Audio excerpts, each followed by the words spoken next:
Good afternoon, it's Monday afternoon, and as we all know, on Friday it is Hot Cross Bun Day.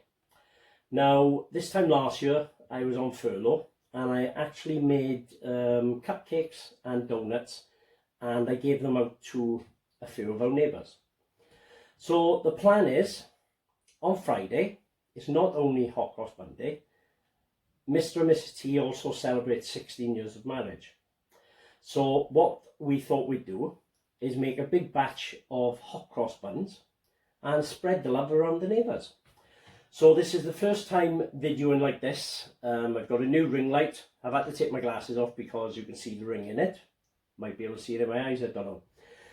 We're trying out the table here instead of videoing on the worktop for a change. And yeah, this is all new, so I'm going to give it a go. I'm going to make a batch of hot cross buns on this table and see how we go from there. Here we go. So this is what we've done so far.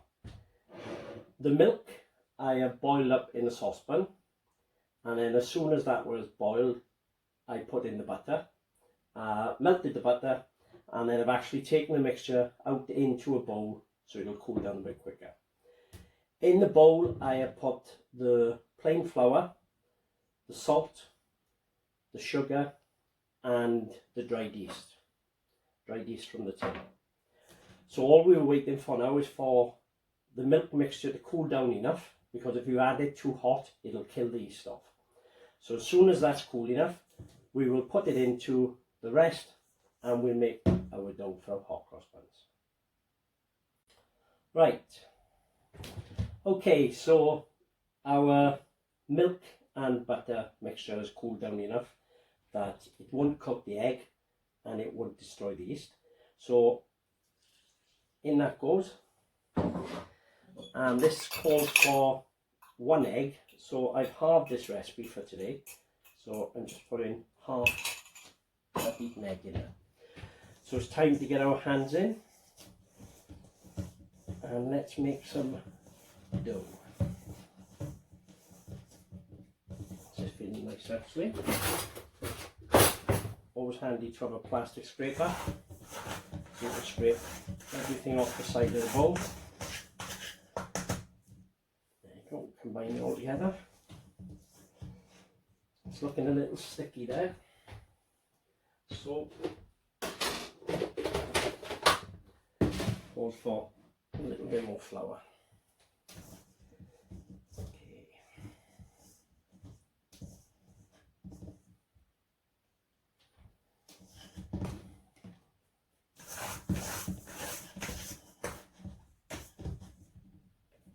Should put a bit of music to this bit, shouldn't we? That dough is coming together nicely. A bit of flour to get this off our hands. Alternatively, you can do this in a mixer, but I just find that the mixer would be quite noisy for this bit. So, there's our dough. Flour the surface, and now we have to knead our dough and work it for a few minutes. Remember to take all these bits off.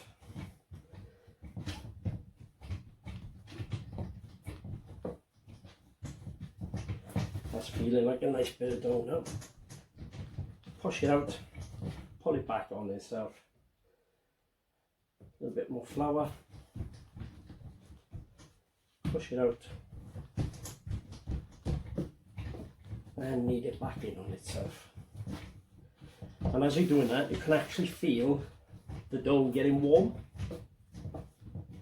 So that's a good sign, meaning that the yeast is activated.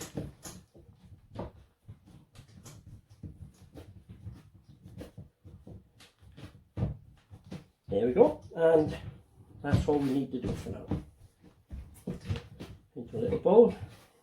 Now what we're going to do is put that back in our mixing bowl, bit of flour on the bottom, put the dough in, and I've just oiled the bag, a little bit of oil on it, put it in there, and then we can put a tea towel over the top of it. and we'll leave that now for an hour till it doubles in size. Okay, so today's baking of hot cross buns has turned into a bit of a fiasco, and I'm actually here tonight finishing the buns off. Now basically what happened was I went against my own rules. If I bake anything, I make sure that I activate the yeast in the liquid, because if you don't and the yeast doesn't work, and this is a brand new yeast that we bought this morning, and guess what, it's in date but it doesn't work. So the first dough I made this morning didn't rise. So the challenge when you're baking is to try and rescue the situation. So what I actually did, I made a fresh dough with new yeast. That rose, and then I combined the two doughs into one. So the new dough helped the old dough to rise. So as a result, we've ended up with 2 trays of hot cross buns, not one. This one, this side, has got chocolate chips for me because I don't do fruit. And this one has got fruit for Mrs. T. So all that needs to do there is put the cross on them and then bake them.